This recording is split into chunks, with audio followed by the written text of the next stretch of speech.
পবিত্র ঈদুল আজহাকে সামনে রেখে দেশীয় পদ্ধতিতে গরু প্রস্তুত করতে ব্যস্ত সময় পার করছেন প্রান্তিক খামারিরা। ক্ষতিকর কেমিক্যাল এড়িয়ে কাঁচা ঘাস ও দানাদার খাবার একমাত্র বাহন বলে জানিয়েছেন উদ্যোক্তারা। সাভার হিমায়তপুরের লালন ডেইরি ফার্ম থেকে বিস্তারিত জানাতে আমাদের সঙ্গে যুক্ত হচ্ছেন প্রতিনিধি কামরুজ্জামান। কি দেখছেন ঈদ উপলক্ষে তারা তাদের ব্যস্ততা কেমন রেখেছে, সেখানে কি অবস্থা?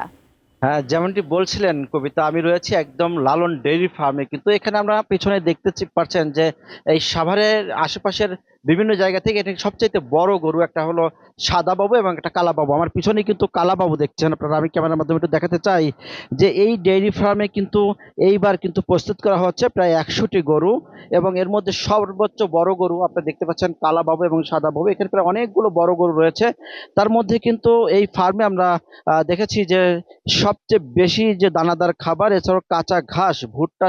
প্রতি বছরের ন্যায় এই বছর কিন্তু একটু ভিন্ন আকারে তারা গরু, ছাগল এছাড়াও দেশীয় গরু কিন্তু এখানে উৎপাদন করছে। তবে আমরা ফার্মের যিনি মালিক তার সাথে কথা বলেছি, তিনি আমাদেরকে জানিয়েছে যে এইখানে তারা এই প্রতি বছরের ন্যায় এই বছর কিন্তু ভিন্ন আকারে গরু, ছাগল এছাড়াও দেশীয় গরু কিন্তু এখানে সারি সারি কিন্তু গরু দাঁড়িয়ে রয়েছে এবং তাদের কিন্তু প্রস্তুত করা হচ্ছে একদম দেশীয় উপায়ে। এখানে তারা এই প্রতি বছরের ন্যায় এই বছর কিন্তু একটু ভিন্ন আকারে তারা সামনে দেখেন ক্যামেরার মাধ্যমে অনেক একটা সাইডটা দেখাচ্ছি, সেখানে কিন্তু সারি সারি কিন্তু গরু দাঁড়িয়ে রয়েছে এবং তাদের কিন্তু প্রস্তুত করা হচ্ছে একদম দেশীয় উপায়ে। এবার ঈদকে সামনে রেখে তারা অন্যভাবে তারা কিন্তু একটু লাভবান হওয়ার জন্য কিন্তু এই দেশীয় পদ্ধতি অবলম্বন করেছে। আমরা যদি একটু দায়িত্বে রয়েছেন তার সাথে একটু কথা বলতে চাই যে খুব সংক্ষিপ্ত ভাবে বলেন যে আপনারা কিভাবে এবার কি কি খাওয়াচ্ছেন গরু।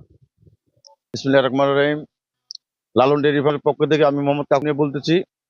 আমাদের এখানে গরু এবারে কোরবানির জন্য প্রস্তুত করছি। অস্ট্রেলিয়ান আছে, দেশি আছে, পাকিস্তানি আছে, মহিষ আছে। তো 100-র মতন আমরা এবারে কোরবানির প্রস্তুত নিচ্ছি। আর আমরা এখানে সমস্ত খাবার দেশীয় খাবার খাওয়াচ্ছি। দুবেলায় কাঁচা ঘাস সকাল বিকাল, এবং শুকনো খাবারের মধ্যে আপনার গুঁড়া ভুসি, তারপরে ভুট্টা ভেঙে ওটাকে গুঁড়ো করে